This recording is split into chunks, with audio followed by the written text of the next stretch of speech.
Man, oh boy, everybody is off of their tit over Zohran Mamdani. Lord have mercy. Everybody's losing it over this Democratic socialist, and I've got a lot of clips to go along with that.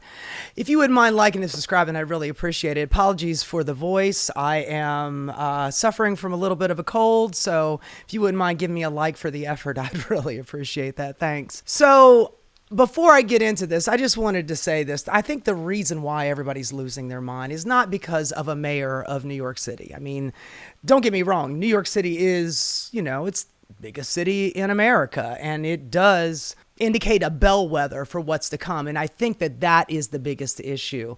When they see somebody like Zohran win in New York, he hasn't done it yet. So please, by the way, have you voted yet? Get out and vote. We got a couple more days left. But when they see somebody like Zohran out there, and if he succeeds here in New York City, then that could be a testament to a lot of different places across the country. And for Republicans, MAGA, and corporate Democrats, that could very well be a harbinger for their non-existence, if you know what I mean. Once people get a taste of democratic socialism, or just proper social democracy where we provide goods and services for the people, we provide a strong social safety net, we support strong unions, we support housing for everyone, we support higher wages, Medicare for all. These are the things that Zohran and people like him are advocating for. And for a corporate Democrat or a Republican, that is some real scary shit. Hell, they have bastardized the word socialism for such a long time, and they don't even know what it means. They don't know the difference between Democrat socialist, communist. They don't really understand how any of that stuff works. Words have meanings, and they don't seem to understand the meanings of those words. So they just throw them around because they know that there's a lot of people out there that don't understand. And they just hear the ism, and it's really scary. I mean, socialism has been banged into people's heads as a bad thing for such a long time. Meanwhile, Social Security, Medicare, cops, firefighters, the military, it's all social programs. You pay taxes into the system and you get services out of it. The reason why we pay taxes is for certain services. And yeah, man, we don't want old people to go hungry after they retire. We want them to have health care, and we want them to have food.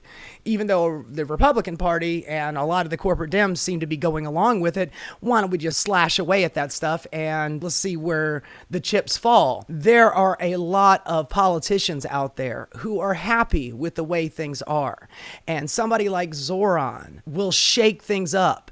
Either they will have to make them actually do some work or have to change their tune. Look, even though FDR was probably the OG democratic socialist, he saved capitalism from itself. It's like a snake eating its own tail. And he went to the huge corporate guys and was like, hey, it's either you deal with me or you deal with the pitchforks, because they're coming. And at that time, we were staring down the barrel of the Great Depression. And right now, almost 100 years later, we're kind of looking at that again. Anyway, so let's just start it off with Zohran had a humongous rally at Forest Hill Stadium. Seats about 15,000 people. It was packed. There were people outside that couldn't get in because it was standing room only, and they had all of the big names out there. Let's start off with Bernie Sanders. Brothers and sisters, a year ago, very few people in New York knew about a 33-year-old assemblyman named Zohran Mamdani. And when he first entered this race for mayor, he was polling at all of 1%. Nobody knew who this guy was. But Zohran did what people who are serious about real change always do. He created a campaign from the bottom on up by building an extraordinary and unprecedented grassroots movement which now has tens of thousands of volunteers. So Bernie really warmed up the crowd, got everybody going. Everybody was really excited about this. Everybody was having a great time. The noise, the volume from the crowd was absolutely amazing. Let's go to AOC and let's see what she's got to say. Let him know that this injustice, no matter what he's doing, that house doesn't belong to him, New York. It belongs to us. It belongs to the people of this country.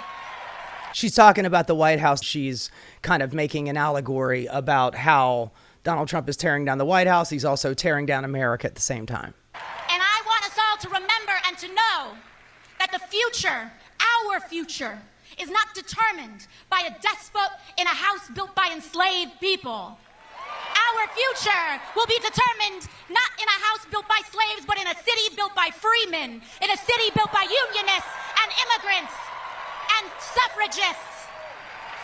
The bricks laid by working people past, present, and future, the seamstresses and the unionists who paid for our rights in blood. This city was built by the Irish escaping famine, Italians fleeing fascism, Jews escaping Holocaust, Black Americans fleeing slavery and Jim Crow, Latinos seeking a better life, Native people standing for themselves, Asian Americans coming together in Queens, in Brooklyn, in the Bronx, in Manhattan, in Staten Island, in this country, in a vision to build the freest, toughest, and greatest city on earth, and we will not stop now, New York.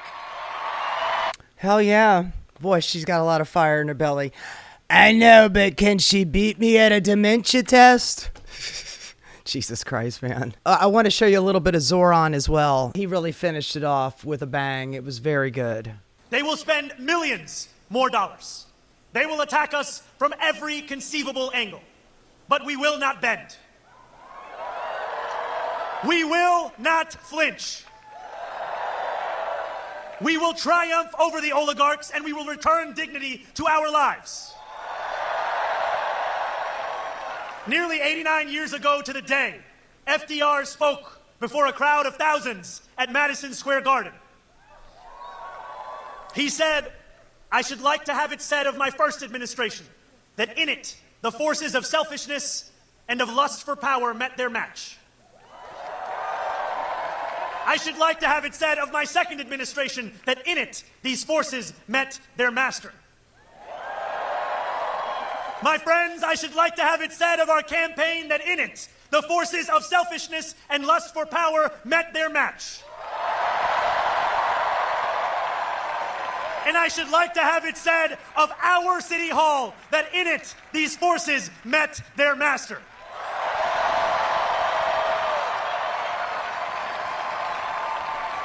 New York, our work has only just begun. On November 4th, we set ourselves free. Thank you. Hell yeah, Zohran. Another bit of that speech that FDR gave I love so much. He was talking about the wealthy oligarch class, and he said that they hate me, and I welcome their hatred. Such a wonderful quotable moment, and I think that Zohran is kind of embodying the things that FDR was putting out there. And by the way, FDR, he won 4 terms. He won so much. He kicked so much ass as president. Got us through a depression and a world war. And he was the winningest president we have ever had. So much so, the Republicans put in an amendment to the Constitution, the 22nd Amendment, to limit the president to only having 2 terms. Of course, Donald Trump wants to overturn that, but FDR killed it. And he brought into existence in America the largest expansion of the middle class and the working class our country has ever seen before or since. So if we want a successful, prosperous country, we need to go back to those kind of policies.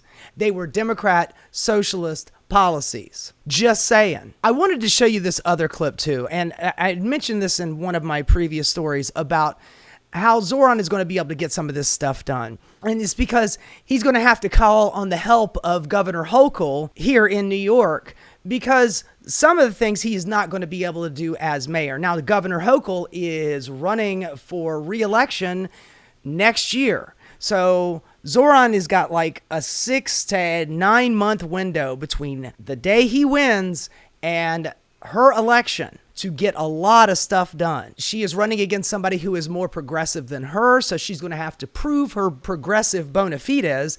And by helping Zohran Mamdani with the things that he's trying to implement in the city, like universal childcare and free buses and municipal grocery stores and that kind of thing, she's going to have to support that to prove to the state of New York that she is a progressive and defend against the more progressive person running against her. I believe it is the lieutenant governor who's running against her. She shows up to this rally and she gives a little speech, and I want you to listen to the crowd behind her as she gives a speech.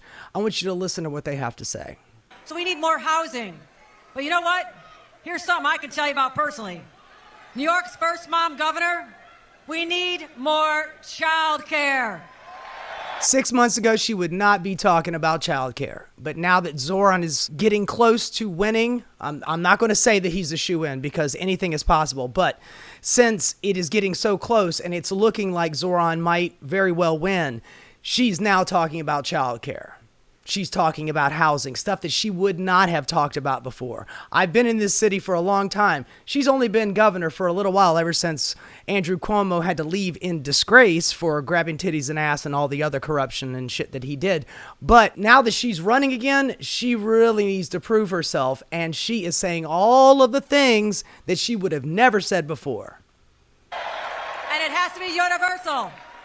Child care for everyone who wants it. And by the way, I want to push on that point that she just said there. The universality of programs, social programs, is absolutely key. When you are doing means testing for social programs, it will always have a chance of having the legs cut out from under it and taken away, because there will always be a contingent of people going, well, hey, they get that stuff and I don't get it. I don't think it's fair. I don't think they should have it. So means testing has been a weight around the Democratic Party's neck, because they're like, let's just, let's means test things. Only people at a certain level can get this. No. Social Security is successful because everybody gets it. Medicare is successful because everybody gets it. If you start means testing shit like childcare or housing or what have you, when you start to implement them and you means test them, down the road, it will get destroyed because it is not universal. So very important. If you're going to do childcare in the city, like we have done recently under de Blasio when they did universal pre-K, it was a universal program. Everybody gets it. Rich, poor, it does not matter. Everybody gets it. That way nobody can say, hey, I didn't get that. I don't think it's fair that they have it. I want you to take it away from them. Universality, it's the key to every social program. So here's what we're going to do. You hear him? Tax the rich. Tax the rich. Tax the rich.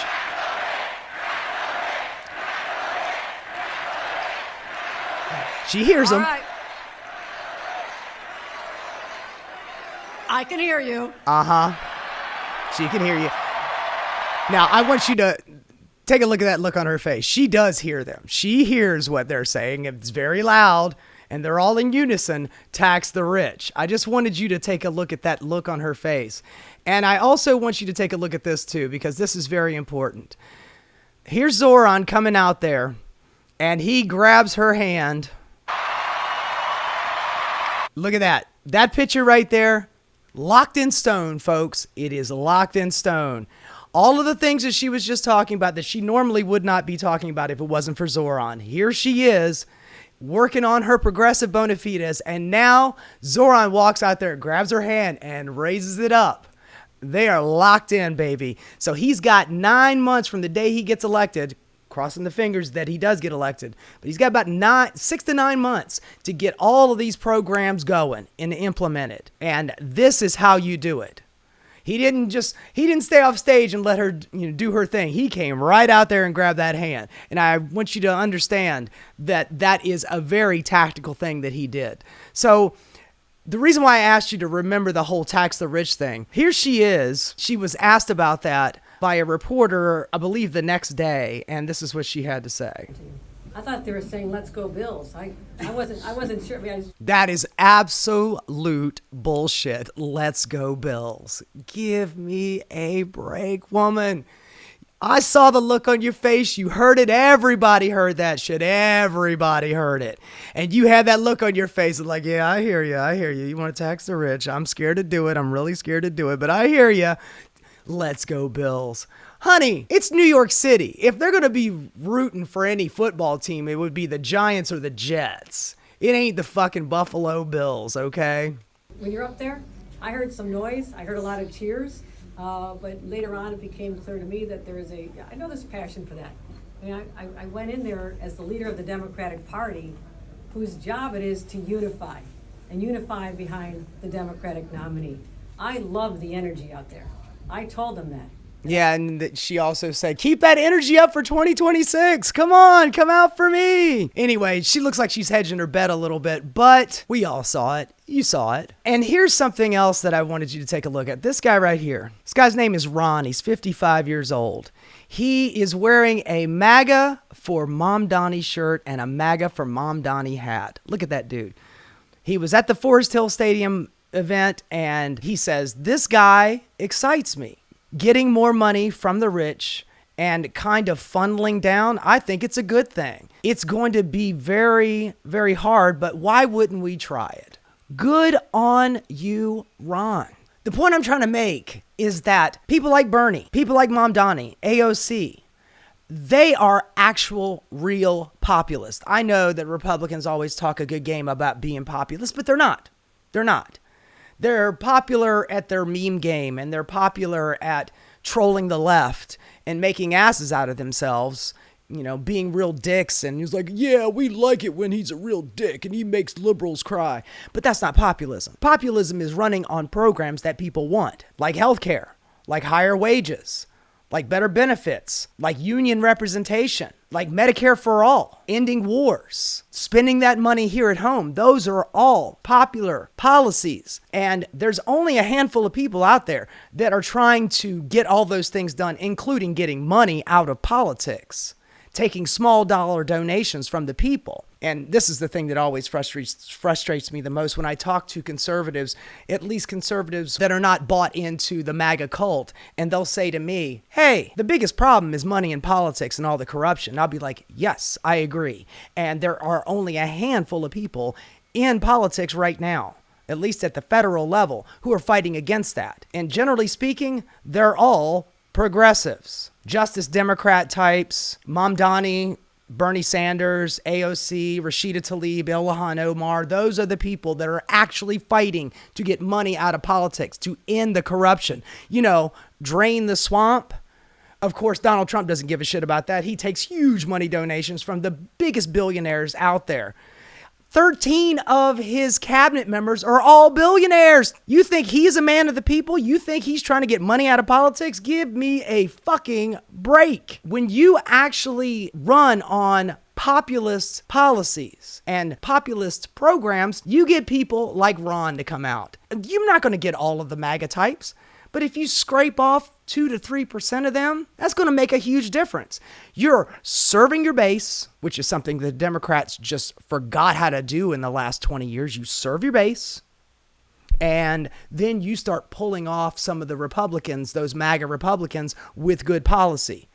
I remember Chuck Schumer talking about, we're going to go to the suburbs and we're going to get some of those moderate Republicans and they're going to vote for us. Well, guess what, Chuck? That shit did not work, because every time the Democrats tack to the right, they lose. Because why would you get a Diet Coke when there's a Coke right in front of you?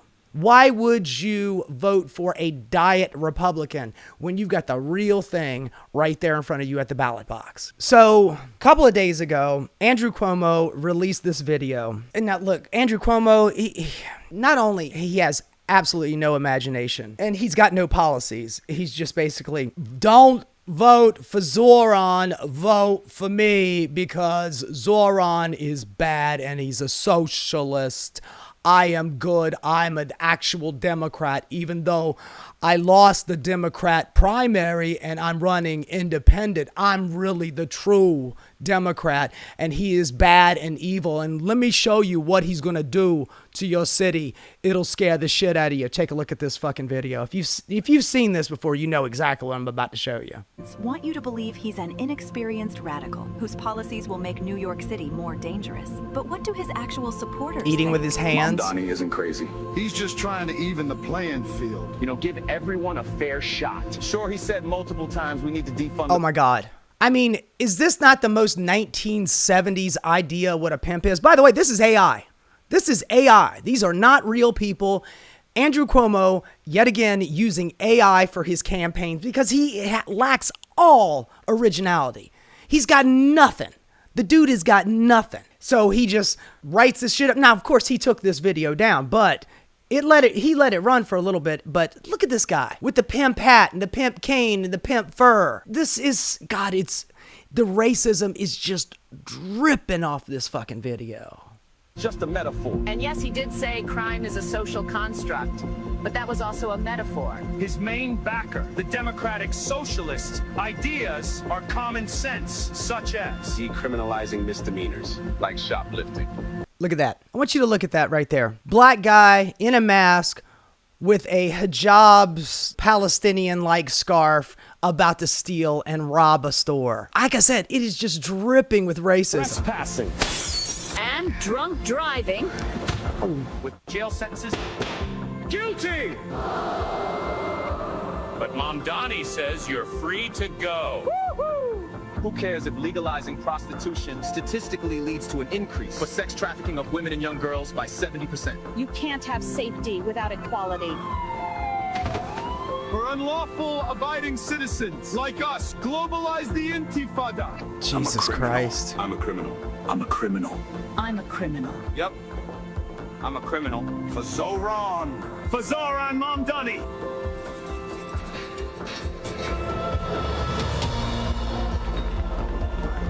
I didn't have a real job until I was 30, but sure, give me the keys to the city. What's the worst that can happen? Paid for by Cuomo for New York City. Jesus Christ. Oh, he never had a real job. Says the Nepo baby who's been running on his daddy's name for the last 20 fucking years. Yeah, Andrew Cuomo, you little Andy. My God, man. Just dripping with racism. Now, our current mayor, Eric Adams, who is quite the carpetbagger. I cannot believe that he got elected. He's been absolute shit, honestly. And he is from New Jersey. He has a house in New Jersey. I don't know how he managed to become mayor of this damn town, but he did. And he's also a cop, and cops are never Democrats. So how he was able to even run on the Democratic ticket is still beyond me. But he dropped out because he's corrupt as the day is long. He got busted for doing the most petty ass crime. You know, for airline tickets to Istanbul and doing deals to have a monopoly on sales of halal meat from Egypt into the United States. Anyway, like I said, it's cheap, petty corruption, not to mention all of the friends and family that he brought into the mayor's office after he won. But he was Trump's boy. He was caught dead to rights on his corruption, and he knew that he had no shot. He did run for a while, and ironically enough, his name is still on the ballot. So when you go out to vote, he's still on the ticket. So there will be people that actually vote for him, even though he's dropped out of the race. But here he is endorsing Andrew Cuomo because he is a petty little bitch. With folks. And so this was a grueling time. And yes, am I angry that I'm not the one taking down Zohran, the socialists and the communists? You're darn right I am. But you know what? The city means more to me than anything. And it is not enough for you to run, though. It's time for us as a family to come together. New York can't be Europe, folks. I don't know what is wrong with people. I don't know what's wrong with you. What's wrong with Europe, man? They have universal health care, universal education. They seem to be doing a hell of a lot better than we are right now. I don't know if you look around America, we're not doing so hot. We can't be Europe. Okay, well, why not? You see what's playing out in other countries because of Islamic extremism. Not Muslims. Let's not mix this up. Zohran Mamdani is an Islamic extremist. Sure, bro. Whatever you say. Those Islamic extremisms that are burning churches in Nigeria, that are destroying communities in Germany. What the fuck are you talking about, man? Zohran Mamdani has absolutely nothing to do with that shit. You are absolutely ridiculous. And I want to show you this clip of Curtis Sliwa talking about the deal that somebody offered him to get out of the race. Let the people decide. I trust people. I don't trust billionaires. I don't trust the professional political class. They are not going to choose the mayor. Let the people decide. If they choose Zohran Mamdani, I'm not running away. Like Andrew Cuomo said, oh, if he becomes mayor, I'm going to run to Florida. I stay. I improve. I don't move. Honey, if Andrew Cuomo moves to Florida, I will send a card. Bye, Felicia. I was born in New York. They tried to kill me in New York. The Gattis and Gambino shot me 5 times with hollow point bullets in June of 1992. And even when I survived, I never had armed security after that. Today, I walk into your studios here. I have armed security with me, former NYPD cops. Why? Because I wouldn't take the payout from the billionaires to drop out. How much did they offer you? I saw you on the news a few weeks ago say that. You was like, if one more billionaire calls me and offers me money to drop out, I'm going to record the call and put it out. They'll be talking to Alvin Bragg, the DA. But how much did they offer $10 million with Jeeves, stretch limo, chauffeur, no show job. Eric got the same offer. What you polling at? Like, what, 17%, 30%? You heard that, right? Eric Adams got the same offer. It looks like Eric accepted. Moving on. Now, Curtis Lewa went on the radio, and he was having a conversation with one of his colleagues, this guy named Sid Rosenberg. Actually, Sid is his boss. And Curtis goes on WABC to have a conversation, and Sid is also telling him that he should drop out as well, even though Sid is a dyed-in-the-wool Republican. He wants Curtis to drop out so people will switch their vote from Curtis to Cuomo in the chance that he can beat Zohran. I've already seen the polling, and even if it was just Cuomo against Zohran, Zohran still beats him by like 4 points. Even though the race is getting tighter, he still beats him by 4 points. And Sid is telling the Republican candidate to drop out so the former Democrat and disgraced former governor, Andrew Cuomo, can get all of his votes. And Curtis is fucking not having it, man. Cuomo, F. Sid, you got to get over it. You're going to lose. And you're going to lose badly, embarrassingly. You know this. You're the one who said that Cuomo would win the primary, didn't you? No. First, yes, I did, and everybody else, because nobody saw Mamdani coming. So stop with the Cuomo. No, I saw Mamdani Curtis, coming. I talked to you yesterday. No, you didn't. No, you didn't.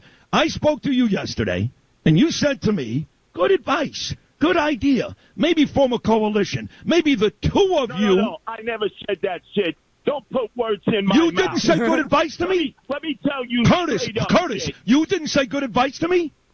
No. Let me tell you straight up, Sid. Right out of The Godfather. Whoever approaches you with a meeting, you know what the story is. They've turned on you. WABC has turned on me. This is not about ABC. It's about Sid. Forget about ABC. No. This is about WABC. No, okay, Curtis, you made your point. You made your point about the station. I'm okay with it. Fine. You got it. Now it's Sid and Curtis trying to have an adult conversation. On WABC. The way you're running your campaign right now, you're going to lose and lose badly. You two guys need to figure something out. Yeah, man. Old Sid Rosenberg, he's scared to death of Zohran Mamdani. Everybody's just so damn scared of him.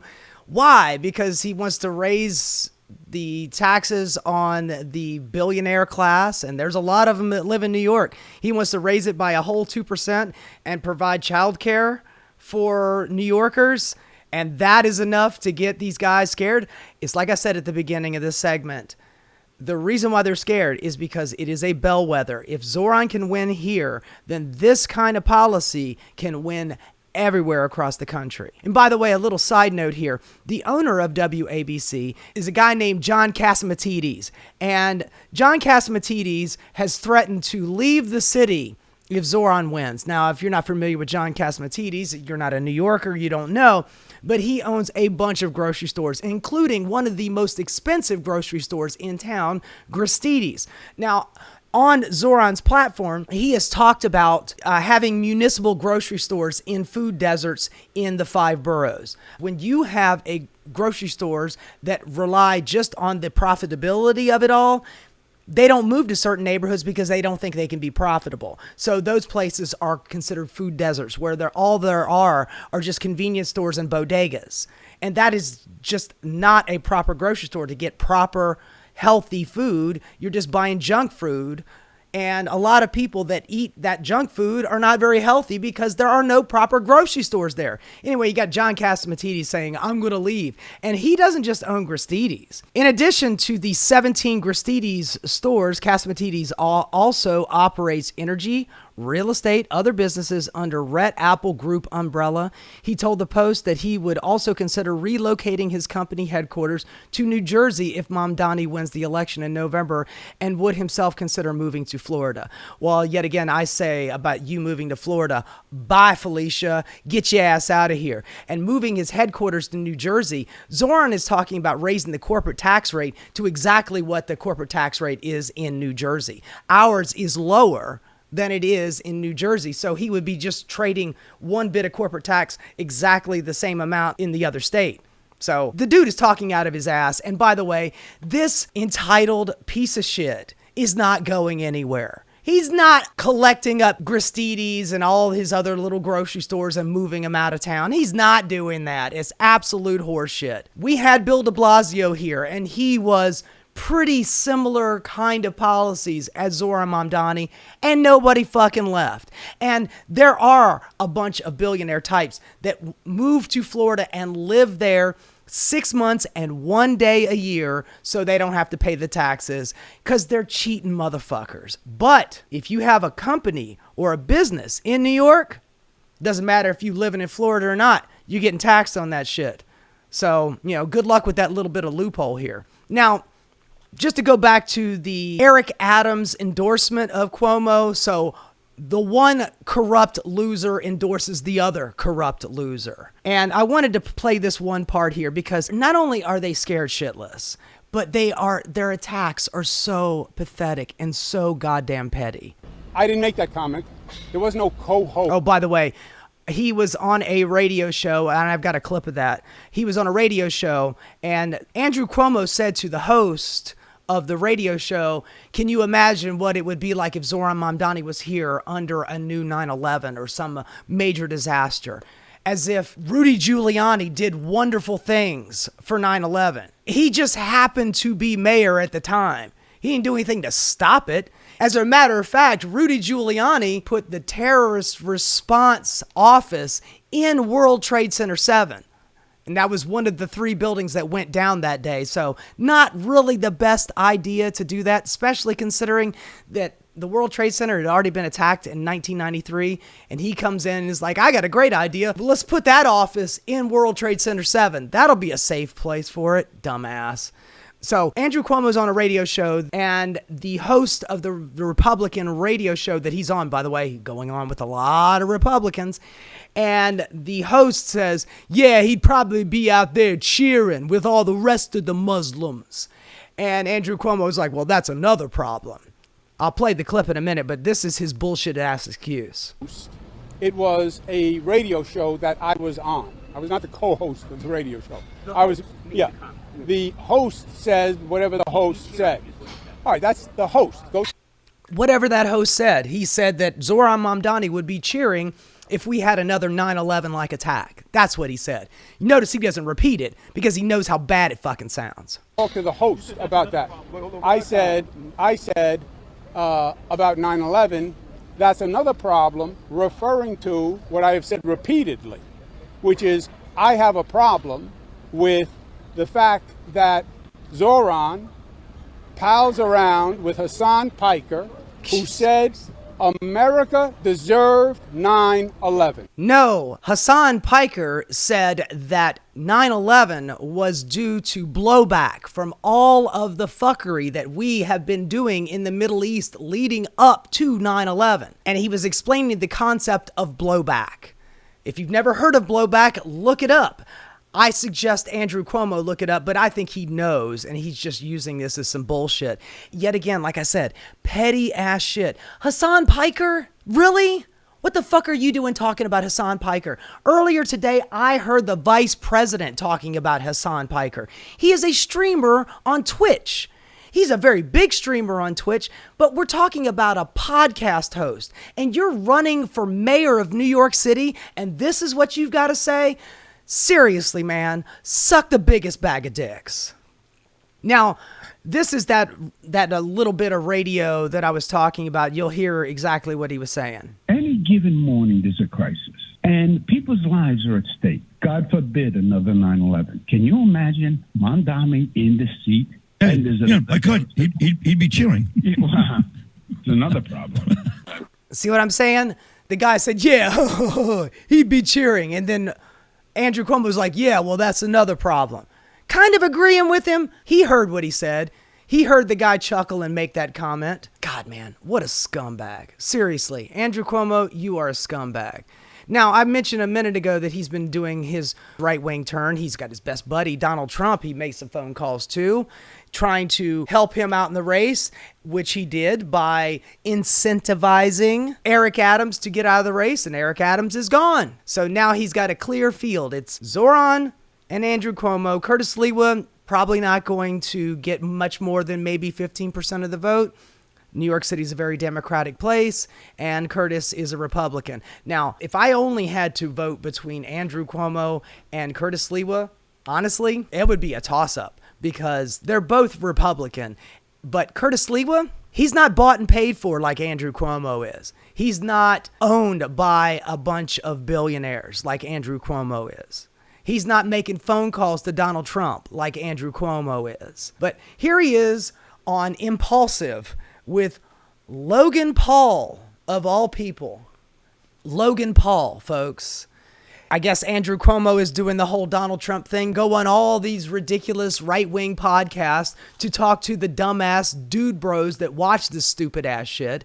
I'm only going to play the first clip of this, but you'll see exactly the kind of stupidity I'm talking about. Ladies and gentlemen, Andrew Cuomo. Thank you. Why would you want to be the mayor of New York? That is actually pretty funny, man. The first question out of the gate. Why would you want to be? The point where we have to make progress. Mamdani is a socialist, the child of wealth. He's not a socialist. Oh, and the child of the wealthy. Dude, your dad was the fucking governor. I just heard a report today that last year you made $5 million in consulting for fucking Bibi Netanyahu. You were his lawyer, for God's sakes, man. You are a wealthy Nepo baby talking about the child of wealthy people. Get the fuck out of here, man. Never had to work, never managed anyone. What have you done, Andrew? You've been living the lap of luxury your whole goddamn life. You are not a working man. Your hands are soft. My hands have got more calluses than yours. Mamdani is elected mayor, Trump will take over New York. So why is Mamdani currently leading the polls? He has appealed with a very simplistic solution. Honey, nothing about his solutions are simplistic. They are going to be difficult. There are huge obstacles to get over, and he's willing to put the work in. Your answers, your politics, your prescriptions are simplistic. He is a socialist. I am a good person. I will work with Donald Trump. I will give him the things that he wants so he won't take over the city. But you know what, Cuomo? Go fuck yourself. He's already here, and you fucking know it. That would never work. Fast, free buses. That sounds good. Everyone wants a fast bus. What do you want, a slow bus? Fast. To curb the rat problem, which is worse than it's ever been before. New York is obviously bad. More rats than people? Yeah, they're dude, disgusting. and they're not scared. They're not scared. They have that New York attitude. They like that. What is your order in a deli or a bagel shop? Being reckless, cream cheese and all. Oh, they're asking the really hard-hitting questions. What he orders in a bagel shop. I mean, this is the point I'm trying to make about these dumbass podcasters. Republicans go on these podcasts because they know they're not going to get any hard-hitting questions. They're not going to ask him anything serious. They're going to bro out with him for a while. And that's why Andrew Cuomo came on, to bro out a little bit. You know, to talk stupid-ass shit from a couple of morons. Reckless? That cream cheese is like 9 million calories. Yeah, when they give you that New York City schmear that they... Have you had a good relationship with President Trump? No, he puts his finger right in your chest. The only way to deal with him, put your finger back in his... Look at that. AI bullshit. And no, man, you're not putting your finger back in his chest. You're going to give him everything he wants. You called him up for help so you could win the mayorship. And by the way, and this is the most important point, Andrew Cuomo does not care about being mayor of New York City. Andrew Cuomo is trying to clean up his reputation. After being a disgraced governor, grabbing titties and ass, killing old people, putting COVID patients back into retirement homes, and then doing huge real estate deals that shut down so many hospitals. After leaving in disgrace for being a corrupt asshole, now you're trying to rewrite your story. Being the mayor of New York City is not what he wants. This is a stepping stone so he can run for president in 2028. We all know it. Everybody in New York knows it, but he's pretending like, no, I'm here to help out New York. No, bitch, man, you're trying to help out your own goddamn political career. Poking him in the chest. Suck a dick. Weak bullshit, just going out to bro out. And by the way, he also went on 10-10 Wins to have a conversation. And yet again, he's scared shitless of a democratic socialist. I'm afraid for this Democratic Party. I think we are at a tipping point. I wish I could speed this up. I think people are leaving. And I think it's much worse than people think. And I think this Democratic Socialist is the death penalty for the Democratic Party. Oh, my God. Because it confirms exactly why people... You know what? It might very well be the death penalty for the Democratic Party. The current Democratic Party that's bought and paid for by AIPAC and huge corporate donors, and the pharmaceutical industry, and the hospital industry, and the healthcare industry. They're all bought and paid for. If Zohran is the bellwether, if he's the harbinger for things to come for the current Democratic Party, fucking sign me up. Let's just take a look at his platform. Rent freeze, building affordable housing, cracking down on bad landlords, supporting homeowners, and ending deed theft. Department of Community Safety, city-owned grocery stores, fast, fare-free buses. We're not the only people that have free buses. There's plenty of cities around the country that have free buses, and they didn't go fucking bankrupt. Fighting corporate exploitation. I think we can all get behind that one. No cost childcare, taxing corporations and the 1%.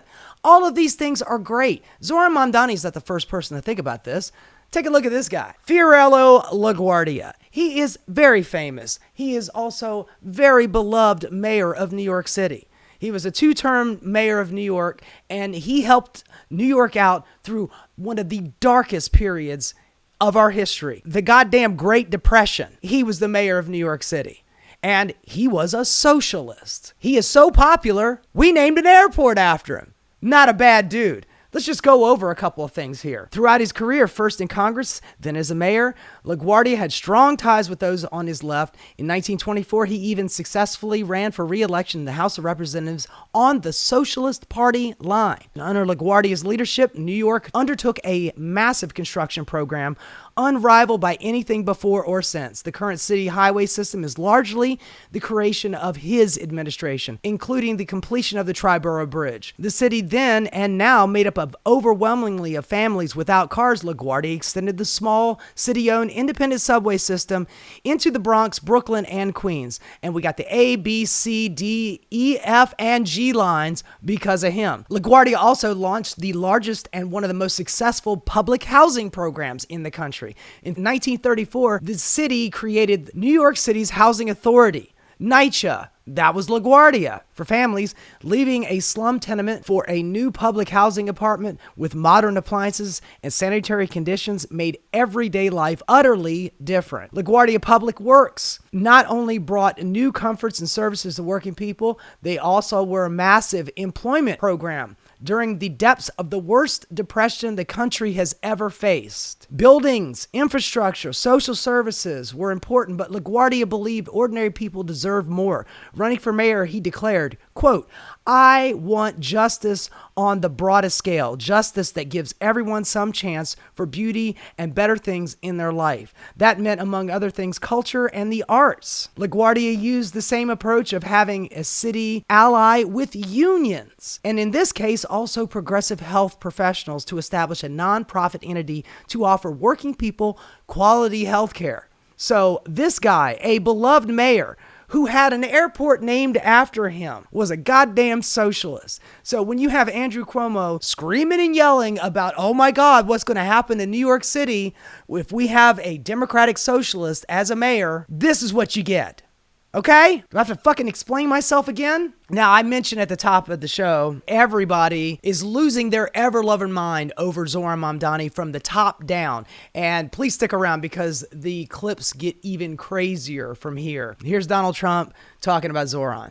Thank you, Mr. President. Is the Democrat Party now more Zohran Mamdani's party than it is even Leader Schumer's or Leader Probably Jeffries? is, yeah. Maybe he'll run for president in 4 years. You have a communist president. That would be interesting, right? Well, first of all, he can't because he wasn't born here, you dumbass. But sure, man, it would be really nice to have a progressive in the White House. It would have been great to have Bernie Sanders. I don't see it happening. You know, I've always said you will never see, and I always talked about socialism, and you will never see a socialist so-and-so. And I was right. I say it in speeches. We will. FDR. 4-term president, very, very democratic socialist. Not have socialism in our country. No, I was right. Communism, yes, but in other words, they skipped socialism and they went down to communism. Honey, communism is the government controls means of production. Socialism means the workers control means of production. Democratic socialism or social democracy is the middle ground. That is what they're shooting for. You make it sound like they're trying to employ the government to make cars and blue jeans. That is not how it works. That is not social democracy. You dumb shit. No, he's a communist, and he's going to be maybe the mayor of New York. I don't know, maybe, you know, polls are wrong, but these polls seem to be pretty consistent. Oh, well, I think he knows. I think he sees the writing on the wall. Now, here is Ted Cruz, or as I like to call him, Fled Cruz. Remember that time where he fled that horrible winter storm in Texas and took his daughters down to Cancun? Yeah, that guy right here. Well, here he is. He's complaining about Zohran, and he's losing his ever-loving fucking mind, too. Andrew friggin' Cuomo. We're not talking go right wing. We're not talking Donald Trump. We're not talking Ted Cruz. We're talking Andrew friggin' Cuomo, a left-wing Democrat, woman grab. All right, hold on. First of all, where the fuck are you, man? Are you in a cave? Are you in a closet? How about some mic control, dog? This guy, man, I swear to God. I cannot believe that this guy is still a senator. How has nobody in Texas ever beaten this guy? Maybe if you had a progressive, you might have a shot at getting rid of this douchebag. Like, I'm not a big Cuomo fan, but it's not like if Democrat, corrupt, woman grabbing, like, I'm not a big Cuomo fan, but it's not like if you're a New York voter, you have to suddenly pull the lever for Jesse Helms. And yet, given the choice, what is this, 1994? Between a solidly left-wing Democrat, Andrew Cuomo's and a not full-on left-wing. communist, oh my God, and I believe America-hating jihadist. Oh my God, went all the way to jihad. Sure looks like, I hope these polls are wrong, and maybe a burst of sanity will pull us back. So he is a woman-grabbing, corrupt guy. I am not a fan of Andrew Cuomo, but please vote for him over the communist jihadist. Talk about losing your ever-fucking-loving mind. He is off his fucking tit. Speaking of off his tit, here is the Pope of the Jews, fucking Ben Shapiro over here. I cannot believe that this guy is relevant. The guy talks really fast, doesn't know what the fuck he's talking about, but it's very right wing, and I get paid by billionaires, and that's the reason why I have this wonderful set, because I get paid for by very wealthy oligarchs to do my propaganda for them. Jesus Christ, this guy, man.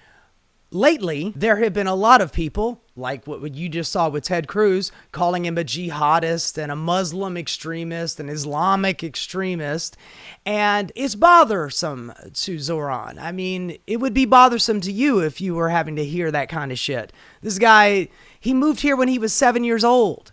You know, this is his city. He's lived here longer than I have. He was here before 9/11. I believe he would have been 11 years old. So he's old enough to remember the kind of carnage that was and how horrible that was. And he's giving a speech in front of a mosque saying how it made his aunt feel right after 9/11. If you don't live in New York City, there was a lot of hate for the Muslim community. And it was very scary to the Muslims that lived here in New York, including this woman who he called auntie because she was a distant relative of his father, and he called her auntie, and he was very close to her. And she told him when he was a kid, after 9/11, she was afraid to ride the subway with her hijab because there was a lot of Muslim hate in the city after 9/11. So Ben Shapiro is referencing that speech that he gave outside the mosque, and he is making fun of it. Passed away a few years ago. That relative he affectionately called his aunt. Mamdani's campaign, however, did not provide the cousin's full name when asked. Because Actually, if they did, then there might be some fact-checking as to whether this person was in New York City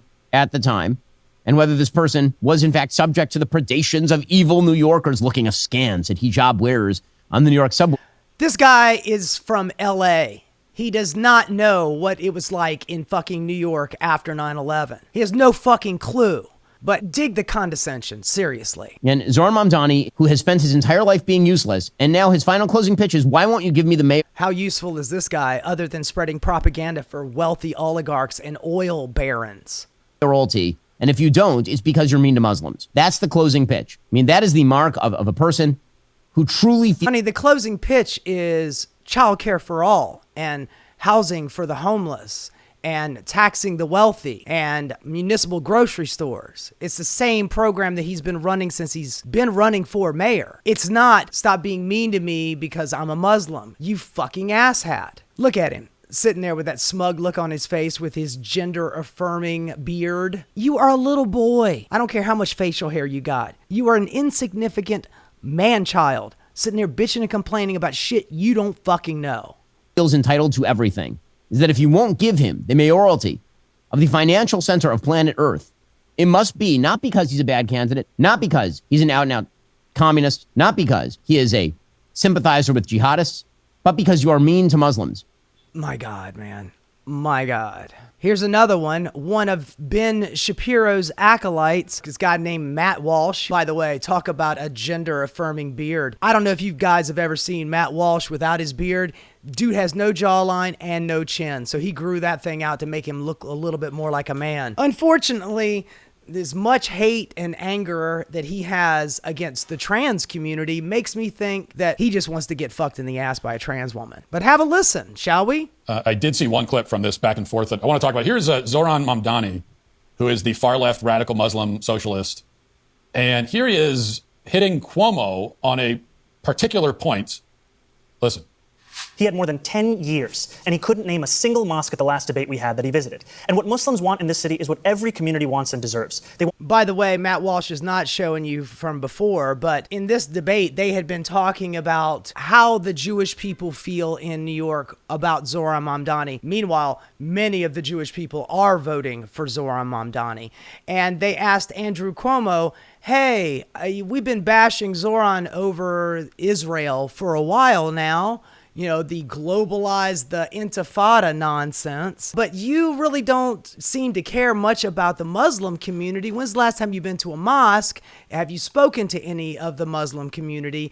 And Zohran is hitting him back on this.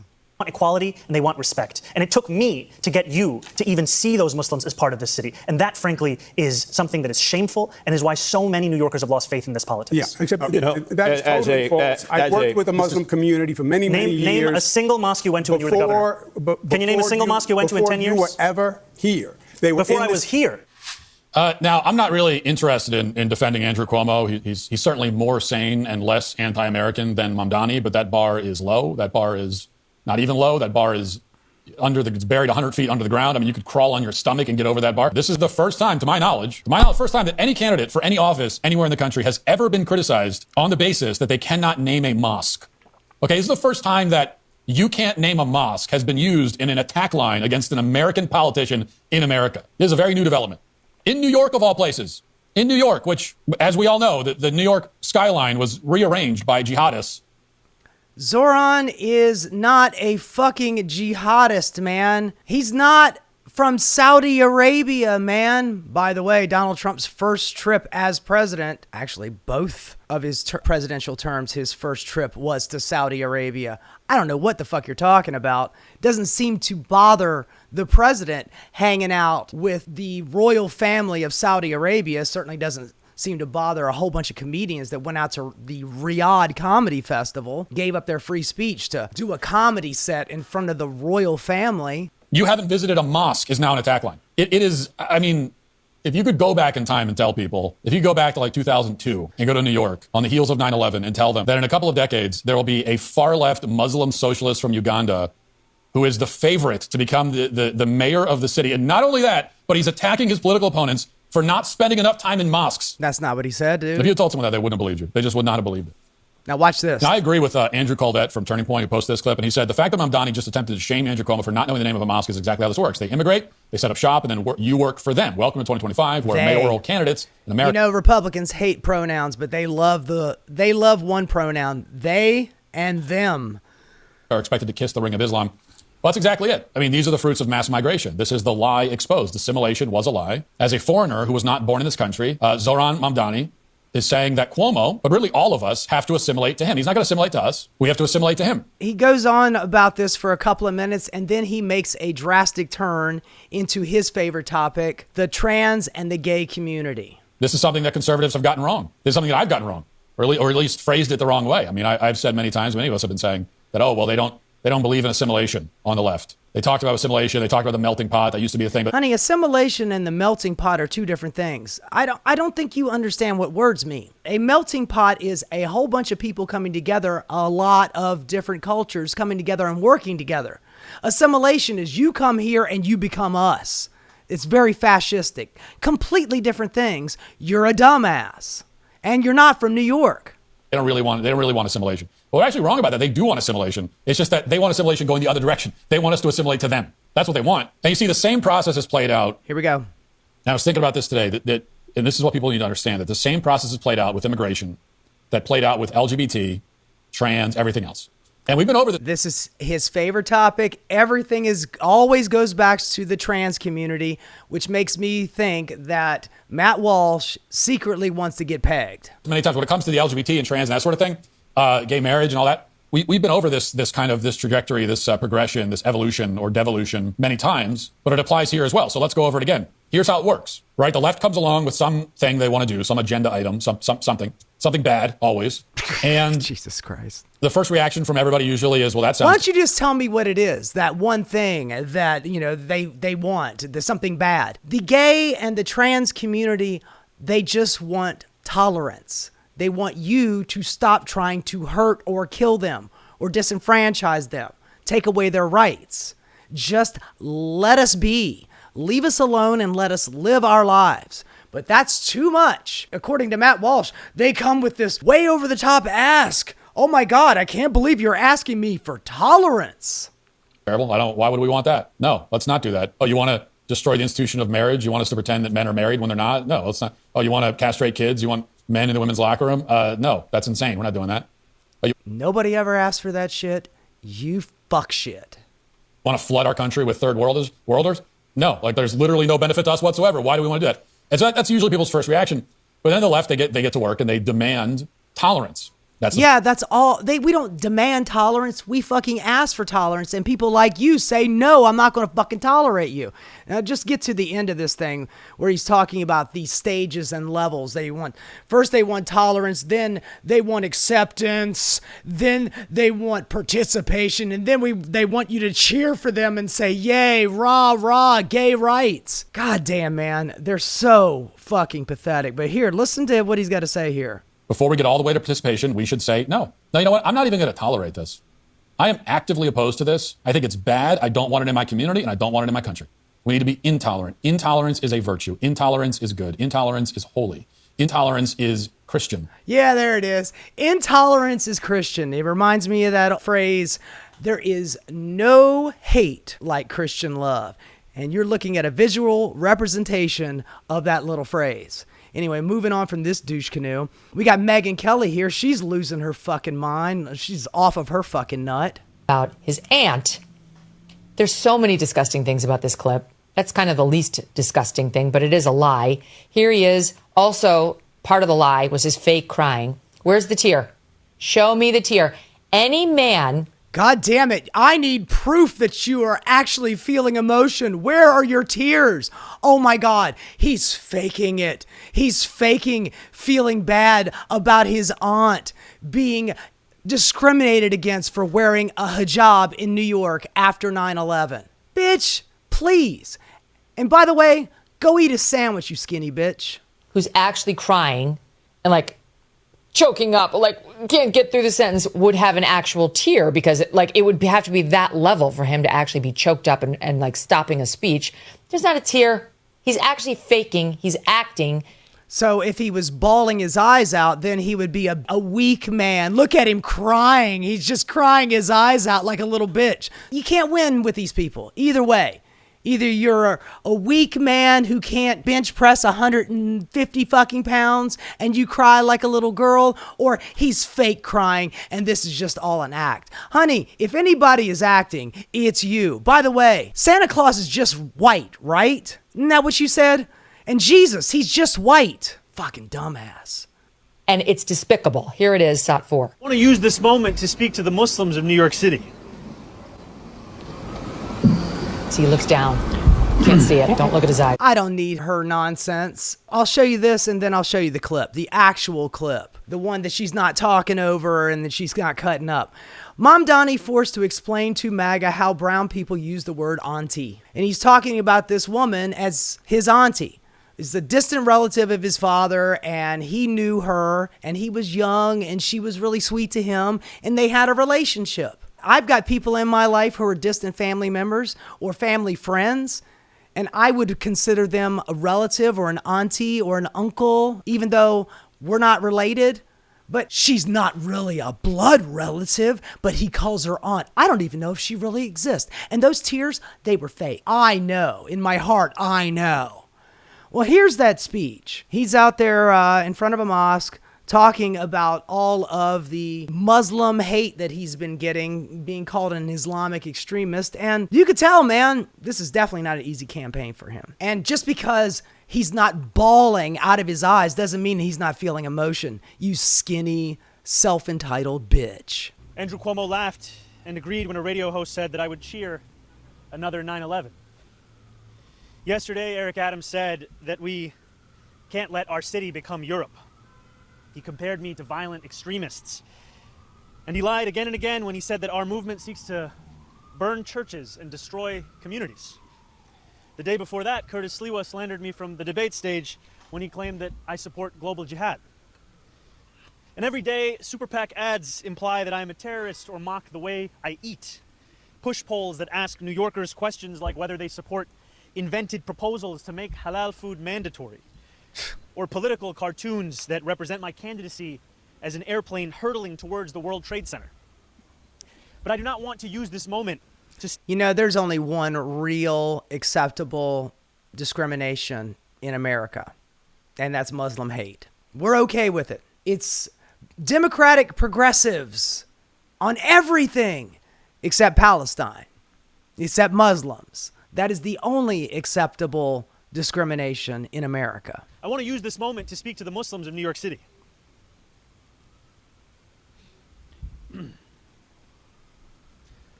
want to speak to the memory of my aunt, who stopped taking the subway after September 11th because she did not feel safe in her hijab. I want to speak to the Muslim who works for our city, whether they teach in our schools or walk the beat for the NYPD. New Yorkers who all make daily sacrifices for the city they call home, only to see their leaders spit in their face. I want to speak to every child who grows up here, marked as the other, who is randomly selected in a way that never quite feels random, who feels that they carry a stain that can never be cleaned. Growing up in the shadow of 9/11, I have known what it means to live with an undercurrent of suspicion in this city. I will always remember the disdain that I faced, the way that my name could immediately become Muhammad, and how I could return to my city only to be asked in a double-mirrored room at the airport if I had any plan on attacking it. And since I was very young, I've also known that I was spared the worst of it. I was never pressured to be an informant, like a classmate of mine. I've never had the word terrorist spray-painted on my garage, as one of my staff had to endure. My mosque has never been set on fire. To be Muslim in New York is to expect indignity, but indignity does not make us distinct. There are many New Yorkers who face it. It is the tolerance of that indignity that does. See, he's not just talking about Muslim people. He's talking about intolerance towards a lot of people in America and in New York City. Racism is alive and well in America. There are 1 million Muslims that live in New York. After 9/11, our mayor was Michael Bloomberg, and he worked with the FBI to do infiltration and sting operations in mosques in New York City, trying to root out some terrorists. Of course, they never found anybody, but a lot of people were asked to be informants, and the Muslim hate grew right here in the city. All of that was due to 9/11 and the racism that grew from it. Anyway, I just wanted you to see that he's not faking the funk here, man. Being a Muslim person with a name like Zohran Mamdani, probably not the easiest thing in the world. Megyn Kelly, Ben Shapiro, Matt Walsh. Here's a golden oldie. This guy right here, his name is Mike Baker. He's an ex-CIA agent, probably one of Joe Rogan's least popular guests. And Joe Rogan has him on all the time to spread some bullshit propaganda. This guy is one of those guys that defends overthrowing democracies in South America. This is that kind of guy. And he decides he wants to chime in on the whole Zohran thing. Have a listen. Maybe that's the plan. And if Cuomo dropped out, I think if they split the vote, then I think Mamdani wins. But they're going to have to, and the Democrats, nationwide seem to have some real concern over Mamdani, right? Because that's not the message they want to send at a time when they see sort of this cultural shift in America where we think, okay, we might be done with this whole woke issue, right? And then they see Mamdani out there slinging the bullshit, doubling down. And you got Bernie Sanders backing him. You got Jerry Nadler in New York backing him. You got, obviously, AOC backing him. Well, those are two prominent Jewish politicians, and they seem to be fine with him. The Muslim, the Islamic extremist, the wokest of the woke. So they rightly so, because what do they want to do? They want to reclaim the White House, right? And they want to reclaim the Senate. They're not going to do it riding the backs of a avowed socialist, right? Who wants to more than reclaim a socialist, essentially a communist. Yeah. So there you go. Yet again, another one off of their fucking rocker. Man, Joe Rogan, you have fallen considerably. Now this one is crazy, man. This dumbass here, Michael Rappaport, an actor that doesn't get a lot of work anymore, and the only time he's ever gotten work was playing a moron from New York. I love the movie True Romance. He was a bit player in it, and he played a moron from New York. He couldn't help but to play a moron from New York with that fucking accent. But have a listen to this dumbass. Mayor of New York starts tomorrow. Election day is less than 2 weeks away. And if you could believe it or not, there was a time when I didn't care about politics. If you could believe it or not, there was a time when This guy is a full-on Zionist. He has been shilling for Bibi Netanyahu, for Israel, for the genocide that's going on in Gaza. He has been shilling for it. He's taken the trip out to Israel. They gave him all expense paid, come out to Tel Aviv and you'll sit on the beach and we'll show you how wonderful everything is. Even though we're doing a genocide like 15 miles away, everything is wonderful in Israel. And he bought into the propaganda. And he's a dumbass too. Exclusively, blindly voted for Democrats. I do not recognize who they have become. And anyone with eyes, ears, and a shred, an ounce of moral decency cannot disagree with what I am saying. The Democratic Party needs to take a long fucking look in the mirror as to who they want to lead in this country, because it is heading down the wrong path. The squad, the fucking squad of bullshit, once a beacon of hope for so many, leading America down a dark, dangerous, divisive path. Rashida Tlaib, Ilhan Omar are mean-spirited, period, with their But he's a real sweetheart. You know, he's got a big heart, man. He's a super sweet guy. Radical beliefs. I can't even imagine what the squad group chat looks like these days. Bunch of dumpy, hate-filled dorks. Alexandria with the good hair and bullshit artist Bernie Sanders. Yeah, your hair is looking fantastic there, dog. Have been so chummy with Zohran the moron. I call him Zohran the moron. I call him Dum-Dum, man Dum-Dum. He's clever. He's very clever. You got to give it to him. Man Dum-Dum, Zohran the moron. You come up with that you're by yourself there, dog? Because he thinks everyone is stupid enough to fall for his nice guy routine. When somebody like you who embraces the man that said America deserves 9/11 and you... They're going back to Hassan Piker. He did not say that. Y'all are just extrapolating and making that shit up. Look, yeah, this guy looks completely hinged, doesn't he? Take bro pics with him. And the guy that was in the mix of the 1993 World Trade Center bombing, we need to believe what he is capable of. You lived in New York City. You lived in Washington Heights in 2001. You were 10 years old. Don't you remember what that did to the city? Don't you remember? I'm actually surprised that he's not saying that Zohran, the 10-year-old Zohran, wasn't actually involved in 9/11. I'm really surprised he's not saying that. The devastation, how families were ripped apart. 9/11 was globalizing the intifada. God damn, man. The word intifada means to rise up. It's just an Arabic word that scares the shit out of white bread idiots like this. We don't need to hear any more of this, but as you can see by the look on this guy's face, well, he definitely needs some makeup and lighting. Just maybe some better lighting. I don't know, maybe lay off the bottle, dog, because your skin's not working very well there. Now, it goes from crazy lunatics like Michael Rappaport, who's fucking sick, a Zohran the moron, to Scott Jennings, who I cannot believe that they let him come on CNN, but, you know, fair and balanced. You got to have a lunatic right-winger to balance out all of the soft, middle-of-the-road Democrats on the panel. We got to have a lunatic there because, you know, Donald Trump, he needs to see somebody on the news, or else he just feels like suing an entire news organization because there's not enough people that support me. 97% of all of the news is very bad against me. Well, maybe 97% of the time you're doing some fucked up shit, Don.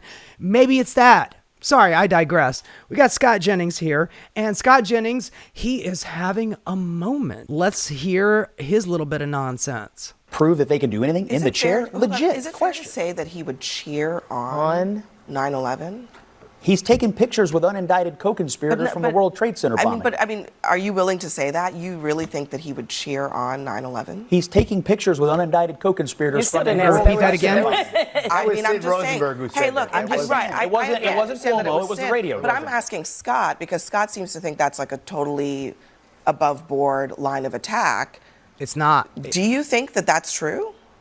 I can only tell you what I see on my phone. I see a picture. I can only tell you what I see on my phone. Okay, boomer. Somebody sent me this video of Zohran driving a bus and letting pimps out of jail.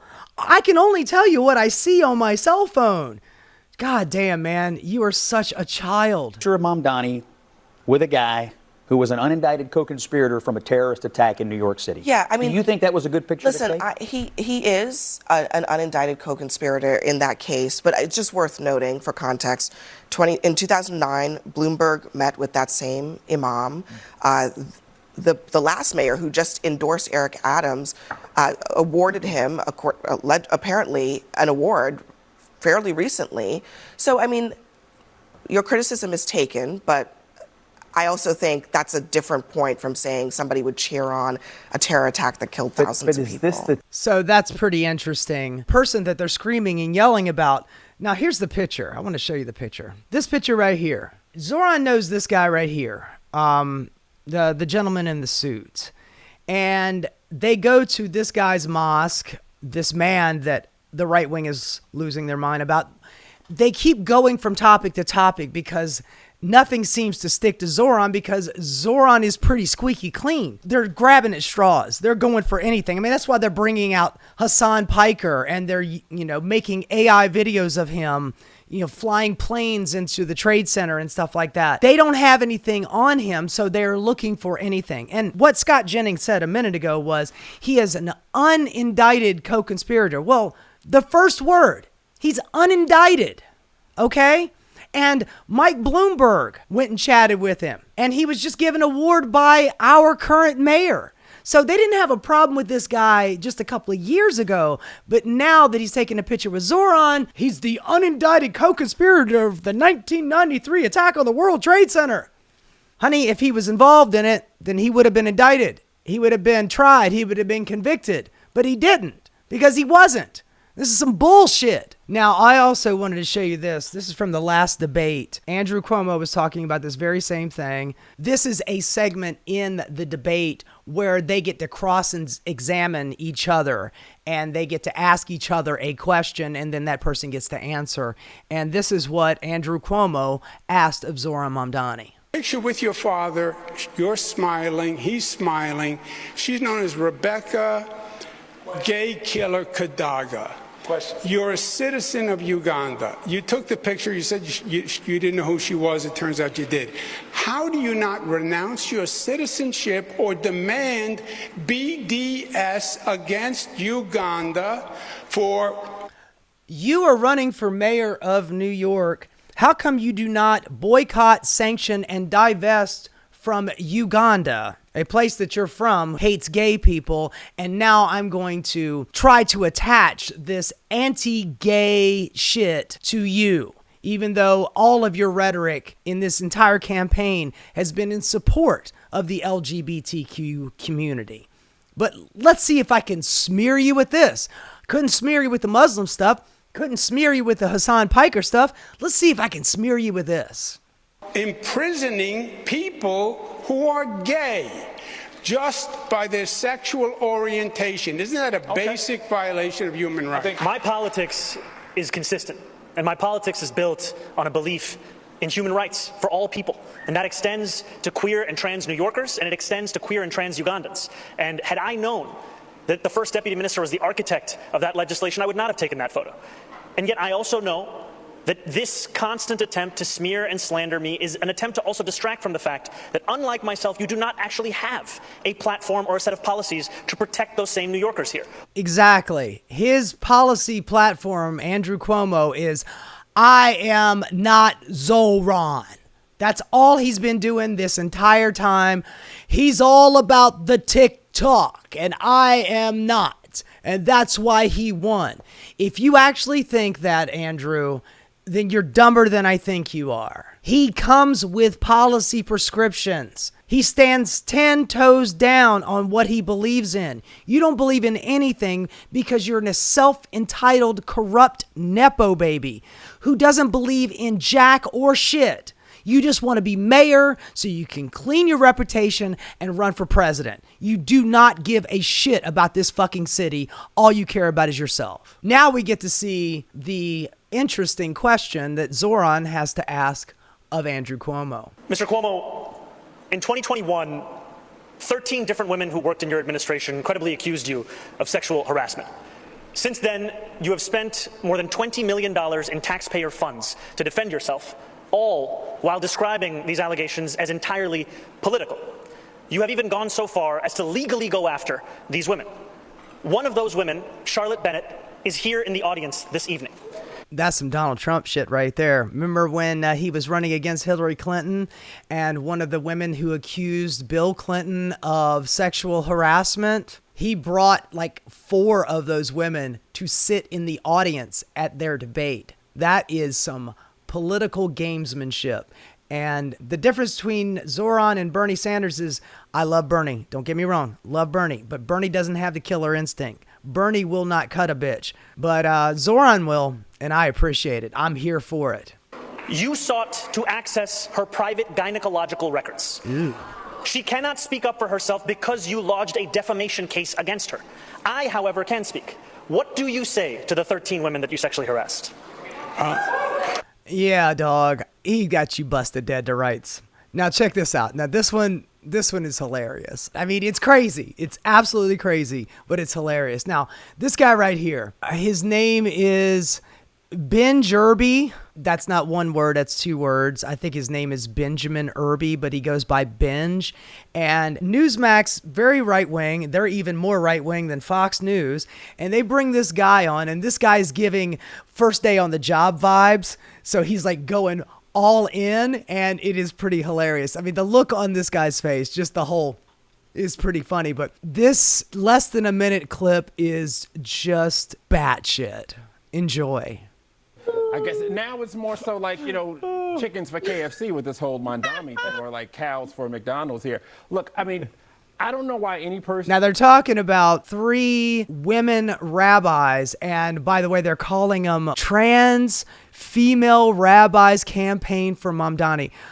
I don't know if they're trans, they're lesbian, I don't know what, but anything that is gay is immediately trans now on the right wing, because they know that trans is a trigger word like socialism and communism and Marxism and trans ideology. There's no such thing as trans ideology. Either you're trans or you're not. There's no ideology. It's not a religion, you dumb fuck. But he's comparing Jewish people to chickens who would vote for KFC. Not great. A little racist, if I say so myself. Who would be a Jewish person, who would be an American person, someone who lived through 9/11, which I did in New York City, being born and raised here, would be ready to vote for someone who has such ties to extremists. And there's nothing wrong with like actual American Muslims, especially you have like Nation of Islam, who are like Black American Muslims, people like that. All right, just the irony of him talking positively about the Nation of Islam and Black Muslims on Newsmax is amazing.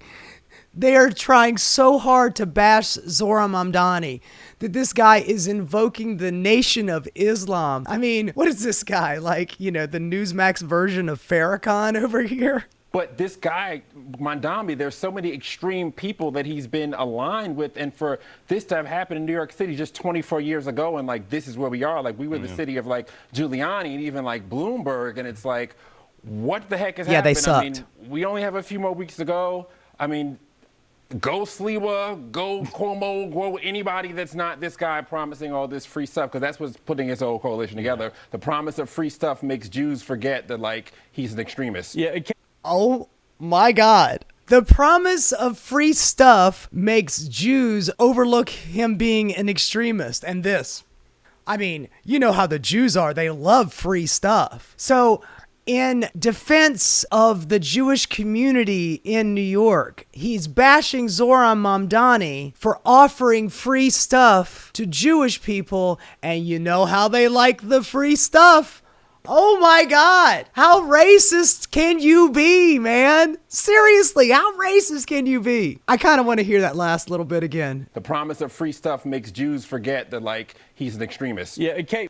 God damn, man. God damn. Definitely giving first day on the job vibes.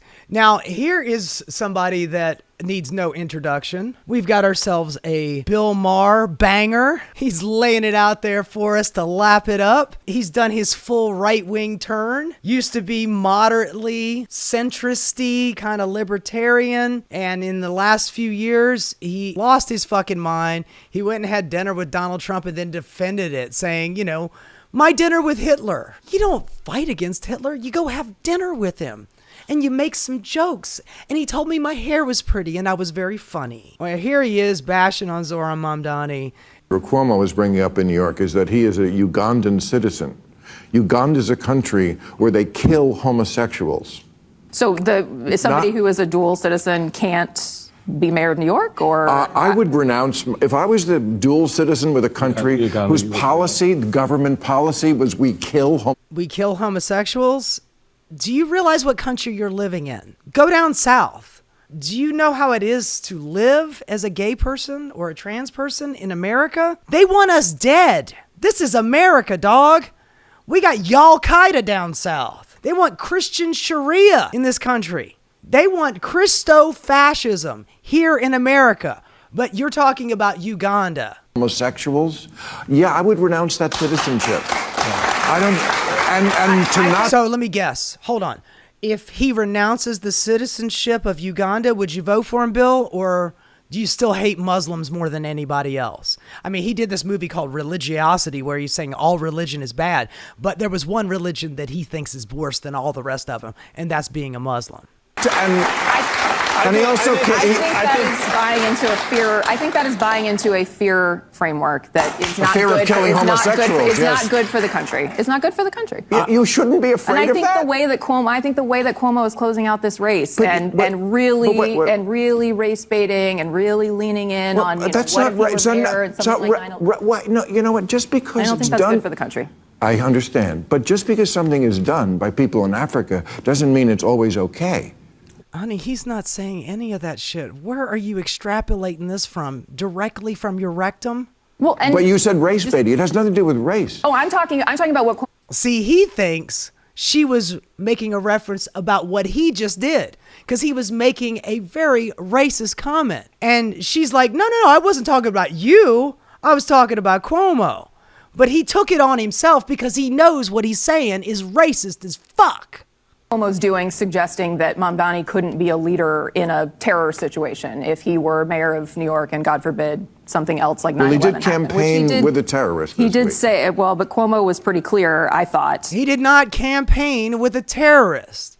He went to a mosque with a friend of his to meet this particular imam who was honored by Mike Bloomberg and fucking Eric Adams. But now he is an unindicted co-conspirator of 1993 World Trade Center bombing. God, man, they throw the slop down and you little piggies eat it up.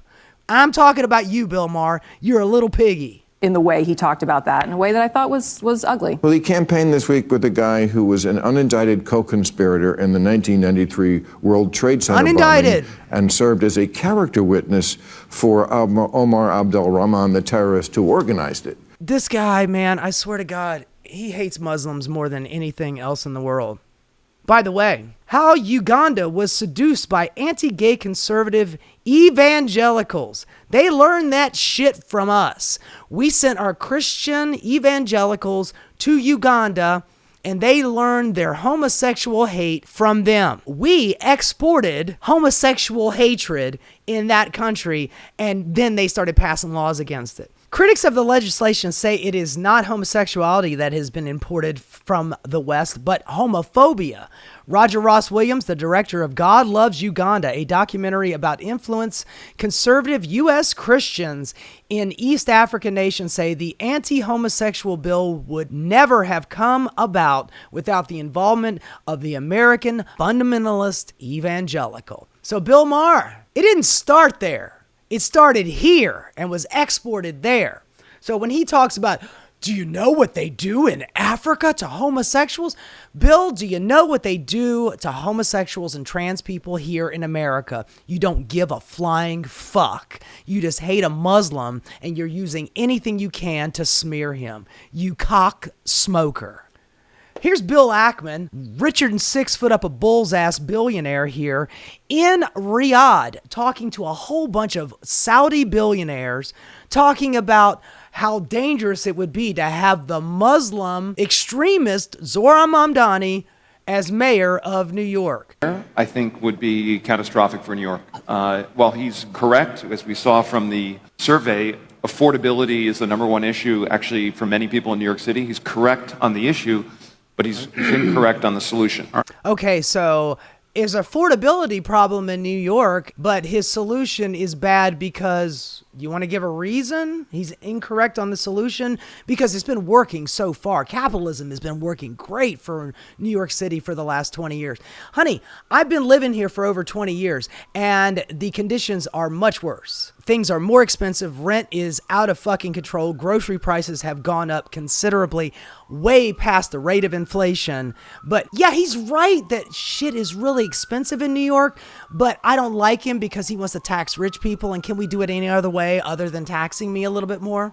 Right, so who's going to win the mayor election? I actually think we have a shot of Cuomo winning the election, but we have to have everyone on this panel tell everyone who works for them to show up on election day. Yeah, all of you wealthy billionaire types, go tell your employees to vote for the guy you want so your taxes won't go up. That sounds like a great fucking idea.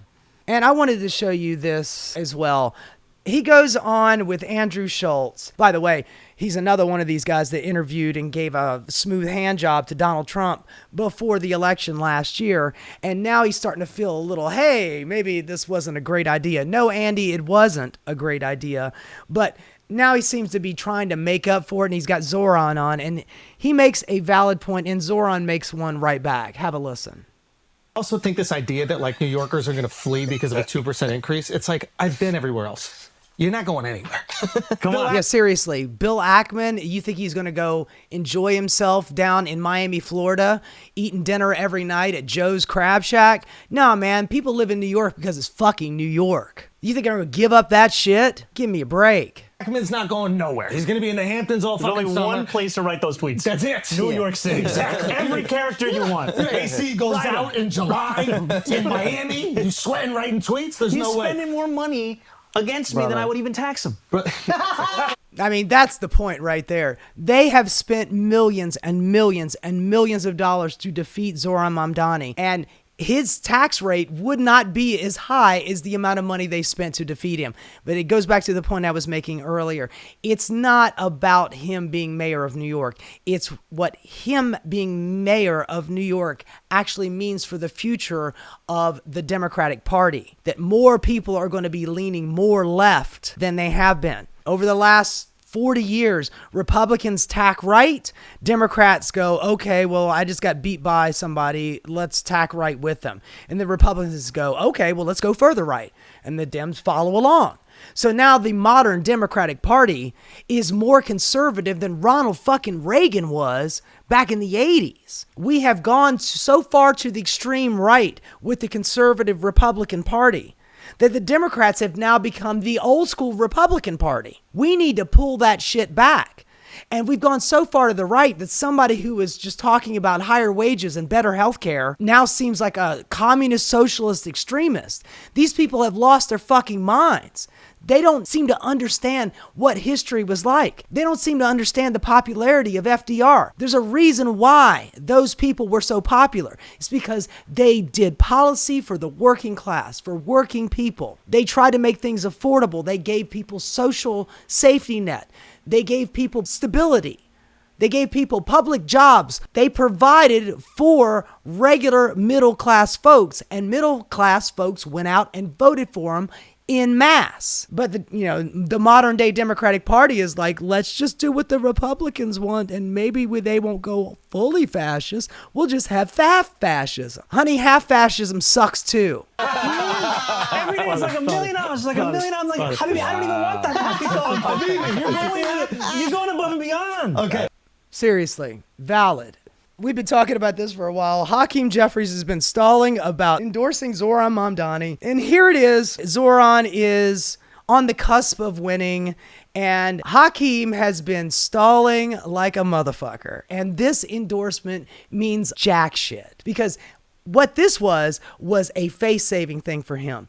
He gets to come out and say, hey, I endorse Zohran Mamdani. Yeah, when it doesn't really matter, it's too late. He's already a shoo-in to win, but also you got the added benefit that you can go back to all of your big money donors who hate Zohran and don't want Zohran to win, and you get to go back to him going, hey, look, I waited as long as I could. He's already kind of in there anyway, so I held off on my endorsement as long as I could. But his tepid little pathetic endorsement of Zohran is overcast by this pathetic gesture.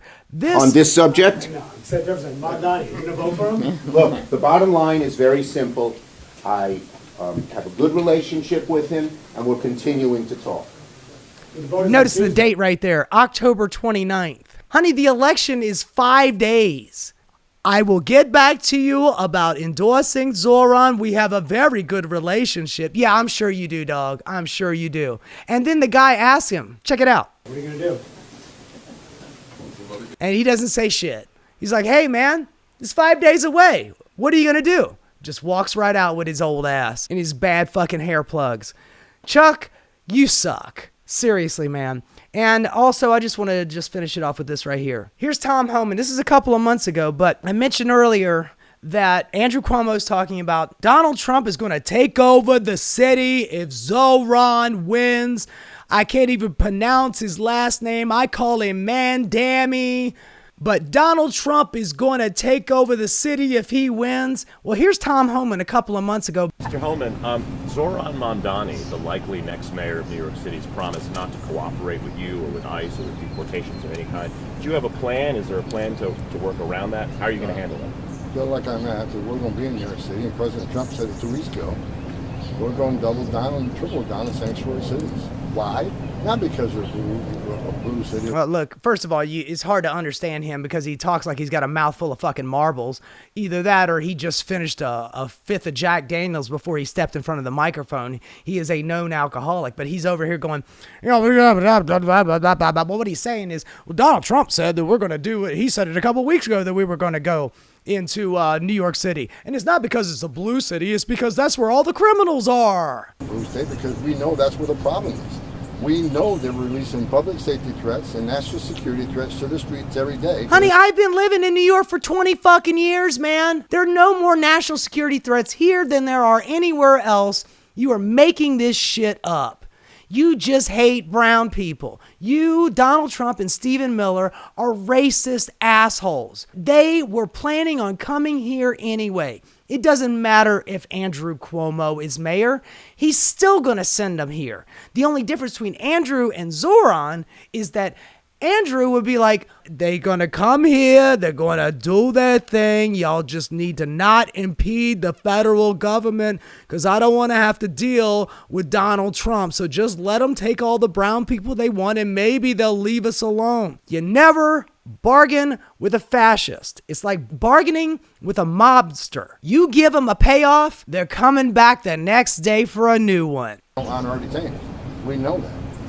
We don't have that problem like in Florida, where every sheriff in the state's working with this. Oh, we don't have a problem in Florida because all the sheriffs are racist assholes down there too, and they're going to give us everything that we want. Look, the point I'm trying to make here is that ICE is already here. We got Eric Adams here basically letting Donald Trump do whatever the fuck he wants to. ICE is already here. So it's a choice between having Andrew Cuomo let Donald Trump do whatever he wants or having Zohran do his best to try to hold this fascism at bay. Either way, we're going to have to deal with this fascism. Wouldn't you rather have somebody on your side? Anyway, it is getting tight. It's getting close. The race is tightening. If you haven't voted yet, please go out and vote. Cast your vote. We still have early voting in the city. And if you're not in the city, consider doing a little phone banking over the weekend. Maybe you can get a handful of people to go out to the polls. It's all about showing up. The more people that go out, the more chance that Zohran has to win. Less people mean conservatives have a better chance to win. And don't kid yourself, Andrew Cuomo is very conservative. He is a conservative in sheep's clothing talking about being a Democrat. He is just turned straight up corporate stooge running cover for all of these conservative policies, yet still draping himself in the blue cloth of the Democratic Party. You are no Democrat. Like Curtis Sliwa said, you are not Mario Cuomo. You are little Andy. Anyway, that is going to probably be my last episode on Zohran, at least until after the election. But I just wanted to show you how Zohran stands on policy and everybody else is losing their ever-loving mind. They are pulling out all the stops. They're pulling out all the racism. They're doing everything they can to stop this tide. And honey, I hate to break it to you, but you're not going to be able to stop the tide. Donald Trump is going full fucking fascist. And what Democrat voters want is a fighter. They don't want somebody that's going to lay down like a goddamn doormat in front of him, letting him wipe his feet on us. They want somebody to stand up to him. And there's only one person in this race who has shown any fight whatsoever, and that's Zohran Mamdani.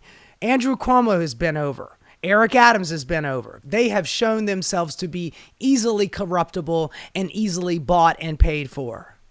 There's only one person that's fighting for working class people and middle class people here in the city, and it's Zohran Mamdani.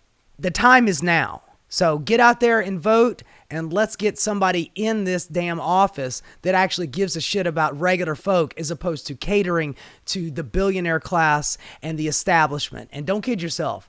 Donald Trump, he calls himself a populist and he's anti-establishment. He wants to clean out the swamp.